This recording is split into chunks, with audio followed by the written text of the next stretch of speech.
comer o pão e tomar o vinho, aquilo a Bíblia chama de comunhão. Unir. Isso. Se fortalecer, focar-se em Deus pelo elemento do pão sem fermento. Eu quero até fazer uma ceia para vocês aqui um dia. Um pão sem fermento, que ao comer eu estou mastigando o corpo de Cristo, eu estou ingerindo o corpo de Cristo, e bebo do sangue, do suco de uva, representando o sangue, que eu estou ingerindo o seu sangue derramado, que me purifica de todo pecado, que gera nova aliança. E isto é a comunhão com Ele. Isso é só uma figura, né, da comunhão, mas eu tenho que ter essa figura. É uma representação. É uma representação, tia, mas o mundo espiritual, vou abrir um parênteses aqui para vocês aqui da mesa, para o pessoal aí do YouTube. Vou abrir um parênteses para ensinar uma coisa que já falou que eu não posso deixar de passar. O mundo espiritual, eu vou até puxar uma seta aqui. O mundo espiritual é movido por 3 coisas. E o mundo espiritual é mais real do que isso, porque ele é um mundo paralelo. Isso é porque você está vendo, mas a réplica disso existe no espiritual. E lá vem os comandos. No mundo espiritual, as coisas são movidas por palavras, por ações. Ações aqui é como se fosse obediência, por aquilo que você faz. Né? Coisas boas, coisas negativas. Isso repercute no mundo espiritual, reverbera lá. E por símbolos.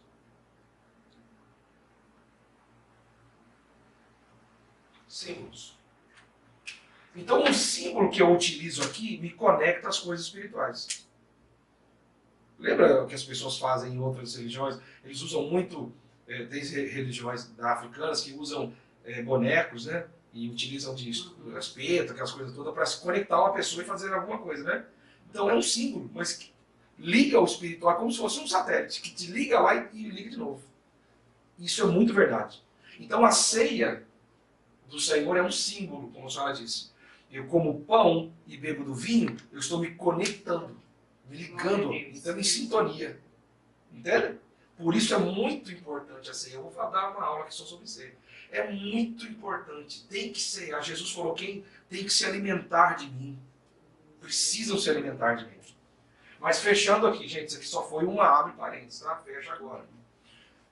Bom, voltando aqui para a dúvida, a comunhão não é a comunhão dos irmãos. A comunhão, eu estou comendo junto com ela, aqui na casa dela, estou me relacionando. É um relacionamento, mas é com ele. De uma forma simbólica, com o pão e o vinho. Então, isso é uma das atribuições da igreja, assim como o batismo, que tem que ser feita. Na minha igreja, nós fazemos uma vez por mês, mas deveria ser feito todos os dias, se fosse possível, toda semana. Não existe esse negócio de um dia, ou 2, ou 3 dias, 4 dias, tem que ser sempre. Pastor, mas a comunhão também entra, comunhão também entre os irmãos. Não, aqui né? não, aí não. Porque o repartir ali o pão... Agora a comunhão dos irmãos está aqui, ó. Repartir o pão. Agora a comunhão está aqui. Comunhão com o Espírito, com as coisas de Deus está aqui. Agora a comunhão dos irmãos é aqui no partir do pão. Agora chegou o pão. Pão é uma representação de comida. Né? Chegou um queijo. Não, queijo não dá palavra. Não, queijo. Esquece. Queijo. Não. Vou fazer comunhão lá em casa com queijo. Você pega o queijo e reparte na mesa. Isso é o quê? Repartir o pão. Então, partir da comunhão entre os irmãos está aqui embaixo. E nas orações, já é o que é a própria oração. Já disse. Mas essas 4 ações da igreja, elas vêm nessa sequência. Primeiro a palavra. Isso é uma escala? Isso é uma escala. Não quer dizer que assim, primeiro mas ela vem em queda. Né? Eu ouço a palavra, eu recebo a palavra, logo eu faço a comunhão com o Espírito Santo, com a ceia, as partes espirituais. E depois vem as partes naturais entre os irmãos, que é o partir do pão e a oração. Aí você fala assim, mas a oração não é uma coisa espiritual? Também, mas ela primeiro passa no estágio do natural. Porque ao orar com ele, eu sou solidário, eu entro com o meu coração dele, me associo a ele. E isso traz ele para mim. Entende o que eu quero dizer? A oração, o primeiro passo da oração é me ligar com ele. Depois eu intercedo pelas coisas dele. Sim ou não? Sim, sim. Até porque o maior intercessor está escrito na Bíblia, lá no capítulo 8 de Romanos, versículo 26, é o Espírito Santo. Então ele sabe, antes de você querer desejar alguma coisa, o Espírito Santo já está intercedendo por você lá. Mas a minha intercessão é importante. Mas mais do que a intercessão é conexão que faz entre nós. Ok? Então, quando a igreja começou a semear isso no meio do povo dos 3.000, eles começaram a receber e começaram a viver. No ensino da palavra, eles começaram a entender o quê? Puxa, eu tenho mais do que ela.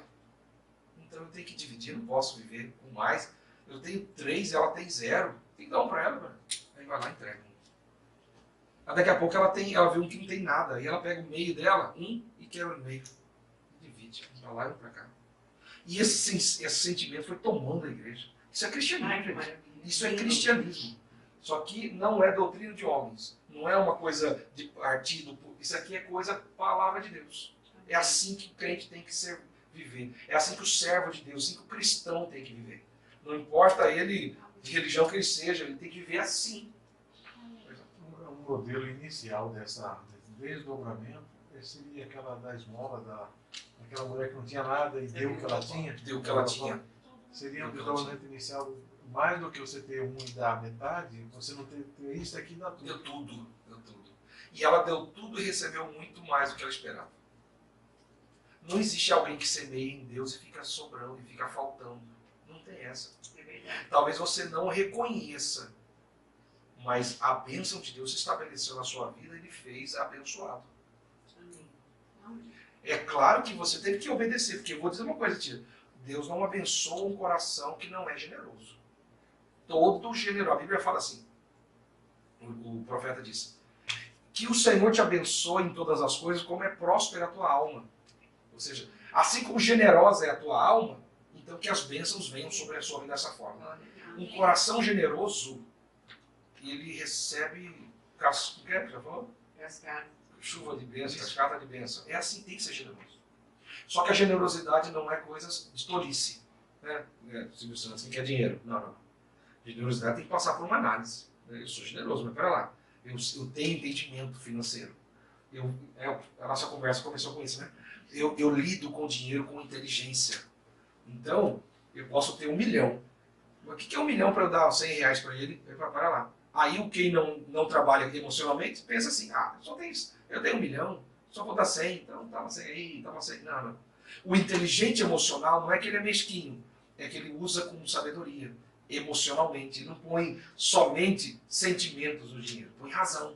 Então, ele analisa, eu poderia te dar até mais, mas não é digno. Você é uma pessoa que, se eu colocar, é um saco furado. Então, não dá. E a Bíblia nos ensina a semear com sabedoria. Se ele é uma pessoa que faz mal, ele trata mal a esposa dele, ele trata mal o filho dele. Só estou dando um exemplo, porque você é um excelente pai, ele trata mal o filho, trata mal a esposa, trata mal o pai dele. Todo mundo já viu ele brigando com o pai dele, né? Se tem uma coisa que eu nunca vi, foi isso, mas tudo bem.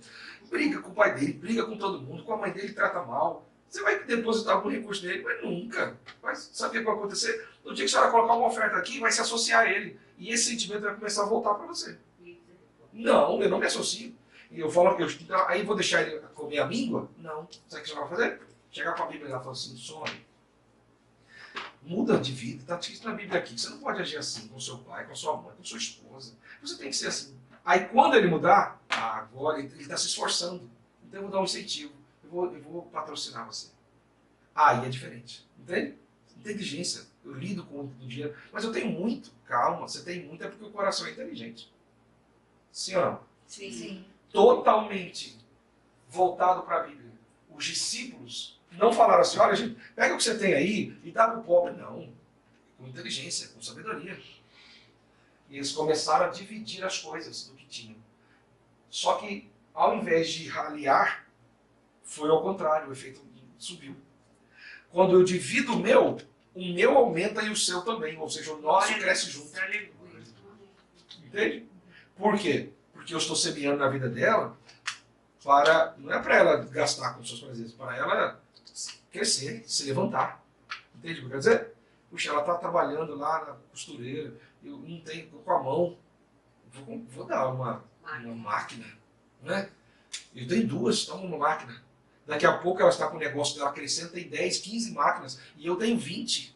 E nós estamos lá. Entende o que acontece com esse povo aqui? Por isso que o Império Romano, que era o maior império do mundo, disse assim, gente, não vou aguentar com esse povo. Financeiramente. E emocionalmente eles estavam num ápice muito grande. Todo mundo queria ser dessa igreja. Como é que chamava essa igreja aí? O Caminho. Todo mundo queria ser do Caminho. Não é não? Por quê? Eles já estavam tão grandes que o imperador parou de perseguir. Ninguém batia na porta, mas chutando a porta ali, soldado. Ah, estão estudando a Bíblia aqui, né? Prendia todo mundo. Não, agora não. Batia na porta e falou assim, eu posso entrar aqui no estudo. Agora é assim. As pessoas deixavam o Corão, tá tendo oferta, tá tendo culto na sua casa, vou deixar uma oferta aqui, porque eu vim aprender aqui, pá, põe uma oferta. Era assim que era. E aí todo mundo, as coisas começaram a ficar diferentes. Até que o imperador disse, pelo amor de Deus, daqui a pouco eles vão ser mais poderosos do que o próprio governo, e se tornaram, depois de muito tempo, né, da Idade Média, se tornaram. A igreja se tornou mais poderosa, ou quase que se equiparou ao Estado. Eu acho que até foi maior, né, quem já estudou essa história aí, porque vinha do comando da igreja para o Estado o que tinha que ser feito, né? Mas isso deixa o caso. Vamos voltar, isso aqui é primitivo, na igreja, na origem. Então havia isso. Quando há isso no meio de um povo, então há temor. E quando há temor, também há sinais. Porque quando há temor no coração de alguém, temor não é medo, temor é respeito profundo. É um respeito profundo que você não posso cometer algo errado, não é por causa da minha esposa. Eu não cometo algo errado, é por causa do meu Deus. Um temor. Quando há um temor no coração de um povo, milagres acontecem. Aleluia. Milagres acontecem. Olha como que as coisas... Por isso que Jesus não fez milagre em Nazaré. Jesus não é poderoso para fazer milagre. Ele é o Filho de Deus. Mas ele não pôde fazer, porque o milagre não só depende da decisão dele, depende do território. O território onde ele estava, não havia temor. Gente, isso é tão sério. É tão séria essa questão, nós temos que... E é tão tênue você ter temor de Deus ou temor de si mesmo, porque você pode achar que tudo aquilo que você tem foi você que conquistou. Isso é temor de si mesmo, temor do seu trabalho, do seu esforço. Mas o temor a Deus, se não fosse Deus, eu não estava aqui. Eu não teria oportunidades que Deus me deu. Entende o que eu estou dizendo? Como é mais importante nutrir um coração do que estar na igreja todo dia. Como é mais importante nutrir, obedecer e cumprir a palavra do que se parecer espiritual, do que fazer coisas. Por isso que eu brigo muito na minha igreja. As pessoas falam, vamos jejuar. Tá, mas jejuar para quê? Para você? Para você se sentir bem? Né? Ah, estou jejuando, estou fazendo uma coisa. Estou estudando a Bíblia. Isso é para você se sentir bem ou para você se tornar melhor para Deus? Porque se for para se sentir bem, não tem temor. Agora, se for para Deus, então está cheio de temor. Milagre pode acontecer na sua vida a qualquer momento. Tem que haver temor no nosso coração. Se houver temor, você está um território no seu coração fértil. E Deus pode fazer assim, ó, e mudar o curso da sua vida em milagres. E o final de tudo é que todos tinham tudo em comum. Tudo em comum. Agora, aí a gente entende assim, tudo em comum era o quê? Finança igual, carro igual, não. O que eles tinham em comum? Temor e maravilhas. Eles tinham isso aqui em comum. Eles tinham o próprio Deus em comum. Tinham classes diferentes de sociedade, riqueza. Um morava numa casa X, outro morava numa casa Y. Mas o comum deles é que, não importa se você não tem dinheiro, mas eu tenho muito, mas nós temos algo em comum. Nós temos o mesmo Deus, sabe? E aí a gente se fala aqui como se fosse normal. Entende o que eu quero dizer? Por isso que tinham tudo em comum. Não havia. Hoje na igreja há diferenças. Quem tem mais senta para cá, quem tem menos senta para cá. Não é assim? Não é isso. Não havia isso aqui. Isso que é meu sonho, que houvesse hoje. Por isso que eu luto lá, eu estou 3 anos tentando lutar com o povo lá, para ver se isso entra no coração das pessoas. Porque se isso acontecer, gente, ninguém vai trabalhar para ganhar gente para a igreja. As pessoas passam na rua, elas são abençoadas e vão embora se quiserem. Pronto. Elas não precisam ficar filiadas numa igreja. Não precisa disso, Coronel. Agora elas precisam achar um porto seguro para entrar. Aí elas vão escolher se elas quiserem servir lá ou não, a Deus ali. Não é verdade? Mas o papel da igreja não é fidelizar pessoas. O papel da igreja é ensinar, levar a comunhão, partir o pão e gerar um clima de oração no meio do povo. Que Deus abençoe a sua vida, que Deus abençoe a sua casa, que essa palavra entre no seu coração, que você seja abençoado e que o Espírito Santo fale com você. Que não seja só uma aula, mas que o Espírito Santo fale ao seu coração a respeito do que ele quer e pretende de você daqui para frente. Amém? Glória a Deus.